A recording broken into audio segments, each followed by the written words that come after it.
In this video, I'm going to be showing you the steps that I take in order to turn this into this. So be sure to stick around so that you do not miss the final results. To kick this haircut off, I'm going in with the lever completely closed on my Tune 45 and barberless clippers, using the number 2 guard with the lever completely closed. Usually wavelength is about a number 1.5, 1.5, or a 1 guard with the lever open or closed. Just preference, and my client wanted a number 2 just to keep everything as dark as possible.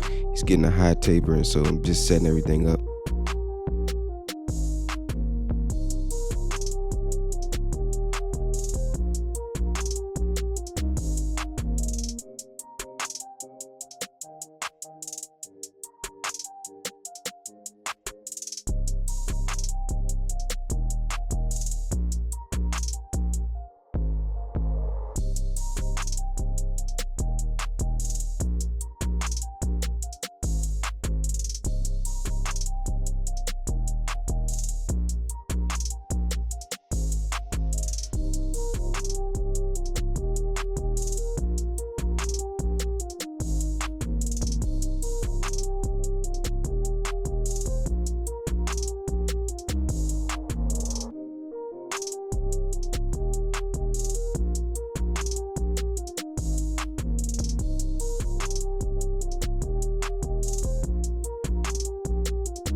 Now that everything's laid down, I'm going in with the lever completely closed at the back, starting off my neck tape, keeping in mind the surface area that I have to cover in order to complete a gradiency look, in order to blend this taper out and give myself room to work with.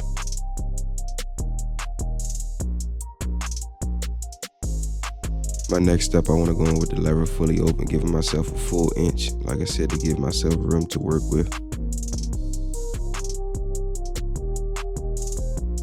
Number 1 guard with the lever completely closed here, again going up a full inch, and here I'm going to start working my way in a flick out motion just so that I can start transitioning into the darkness at the top. And how I like to think about it is, from starting at the skin, I'm now trying to transition into the actual style. So I'm using the heel of the blade here. I'm going to the biggest guard that I'm going to use, and that's my number 2 guard here at the top, because I took it down to a 2, so I'm finishing off the taper with a 2. Here I'm going in using the same exact motion, being sure to just debulk. I don't want to take this line up at all. I just want to debulk so that I can blend this section in right under the occipital bone, being sure to comb the hair back down to its natural position in order to see exactly what I'm working with.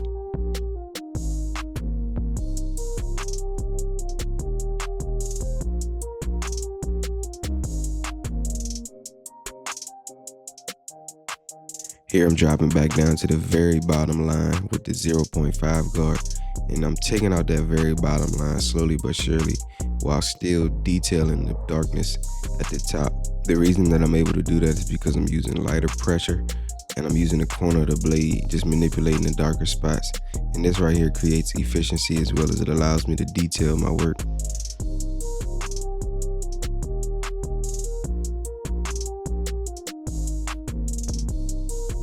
Now, as you can see, that very bottom line is very faint. I'm going back down to no guard at all with the lever halfway here. And I'm gonna start nudging at it and detailing that dark spot, just so that I can erase that very bottom line as much as possible and get out whatever the 0.5 or the half guard could not do.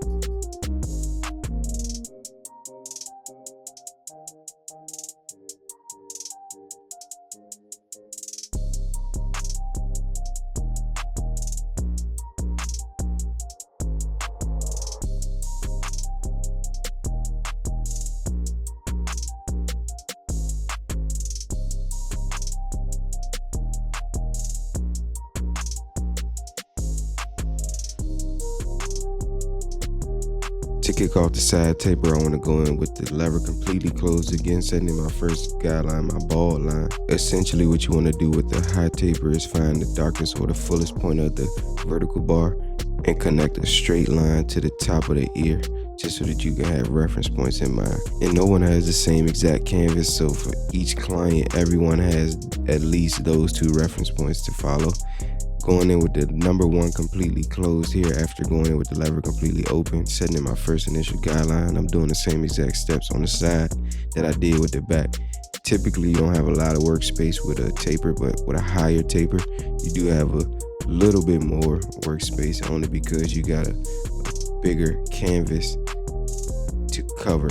It's a lot more surface area because you got to create a gradient look from the vertical bar all the way to the top of the hairstyle on top. Here I'm going in with the 1.5 or the 1.5 guard, just lightening up the darkness right up under the 2 guard, but I want to maintain the darkness. I just want to lighten it up little by little, just so that I can start creating a gradient look.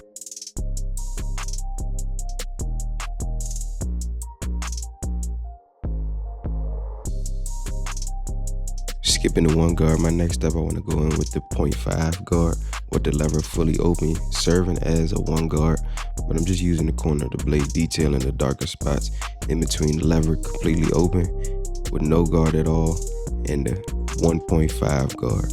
I also take the time to start doing the exact same steps, just in the opposite direction to the top of the beard, to start tapering that as well, just to create efficiency with the cut and the overall time management.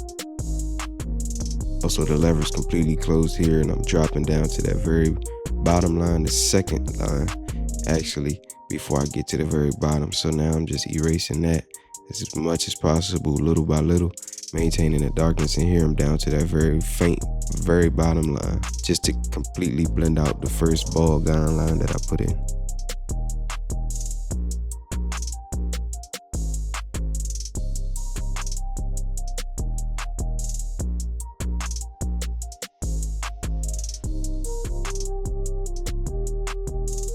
Again, pay attention to how I use the reference points at the bottom of the vertical bar, and I connect it to the top of the ear, where the ear meets the head.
When doing the front hairline, I like to start at the vertical bars and establish those first. And as you can see, I'll go over it several times because I feel like it's several different parts of the vertical bars, the very top and the very bottom. And if one is off, you can tell by the symmetry on each side.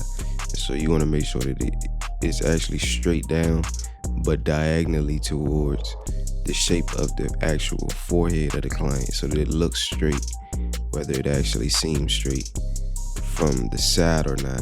It looks straight in the front.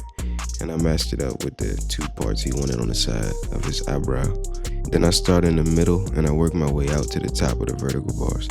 And as you can see, it's a little lighter, and so I'm just being cautious and creating a more of an invisible line here. And my client is getting enhancements. For you guys that don't want to watch that, you may want to skip this part.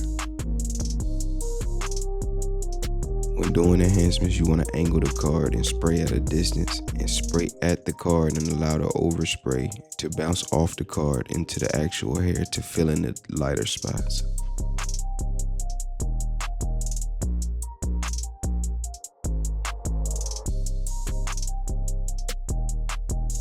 One thing I will say is that the liquid, it doesn't look the best when applied by itself. However, once you add the fibers, and that's what I'm doing here, it actually builds on it so that it actually fills it in and makes it look a little more natural like, but not necessarily as shiny with just the liquid.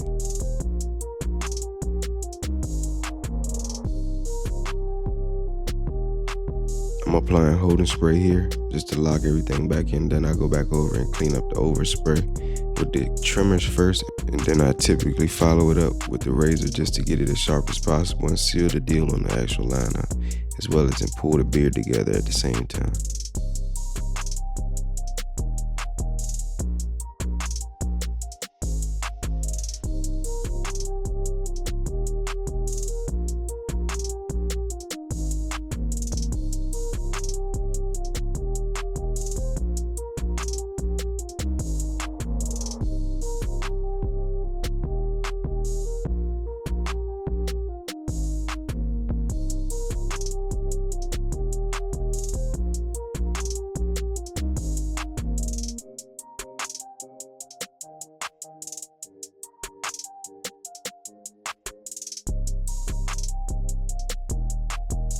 When doing the razor work, you just want to angle the razor at a 45-degree angle, stretch the skin with the opposite finger, and glide back to the natural line. You don't want to skip it, and if you end up skipping, it's probably because you're not stretching the skin enough.